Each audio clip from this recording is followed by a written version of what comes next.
Une de mes clientes m'appelle et me dit aide-moi à me faire pardonner.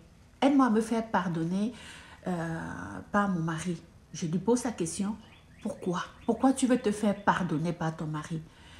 Elle me dit, on a eu un problème, on a eu des discussions, c'est allé trop loin, j'ai dit des choses auxquelles je n'avais pas pensé, je l'ai blessé, j'en suis consciente, j'aurais pas dû dire certaines choses, mais je l'ai dit et depuis que je l'ai dit, je lui ai demandé de m'excuser, il a changé, donc il n'est plus du tout la même personne. Et je lui pose la question, est-ce qu'il te parle? C'était quoi? Pourquoi vous en êtes arrivé là? Elle dit que c'était une situation qui était récidivante. Elle ne m'a pas donné des détails de ce qui s'est vraiment passé, ni ce qu'elle lui a dit vraiment, mais toujours est-il qu'elle a touché la corde sensible de son mari. Alors c'est un mari qui a l'habitude, qui est très tolérant.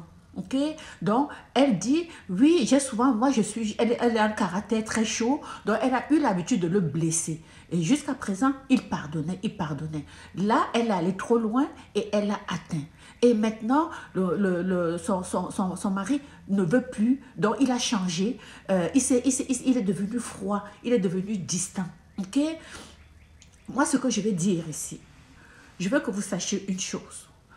Quand vous dites des choses, il faut savoir que les paroles, même si on dit que les paroles, ça blesse comme le couteau. Ok, les paroles que vous pouvez lancer à quelqu'un, ça vient toucher la personne. Donc vous devez, avant de dire certaines choses, bien réfléchir et mesurer l'impact de ce que vous êtes en train de dire sur cette personne-là. Parce que c'est bien beau de dire qu'on est en colère et puis on se laisse aller, on dit n'importe quoi, on ne mesure pas l'ampleur de ce qu'on est en train de dire. Vous pensez que même si la personne vous pardonne, est-ce que la personne, ça ne veut pas dire que la personne oublie ce que vous avez dit? Ok, on ne peut pas oublier, on peut pardonner mais pas oublier. Je vais vous donner un exemple.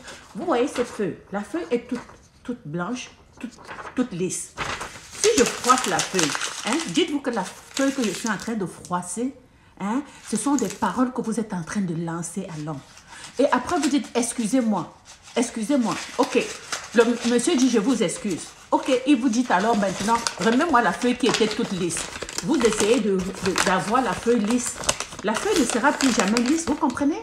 Donc, même s'il essaie de vous pardonner, la feuille ne sera plus jamais lisse comme elle était au départ. C'est exactement le même principe. Même si la personne vous pardonne, vous avez déjà laissé des cicatrices. La cicatrice est là. Regardez la feuille qui était lisse au début. Maintenant, même si j'essaye de tirer, elle reste froissée. Alors,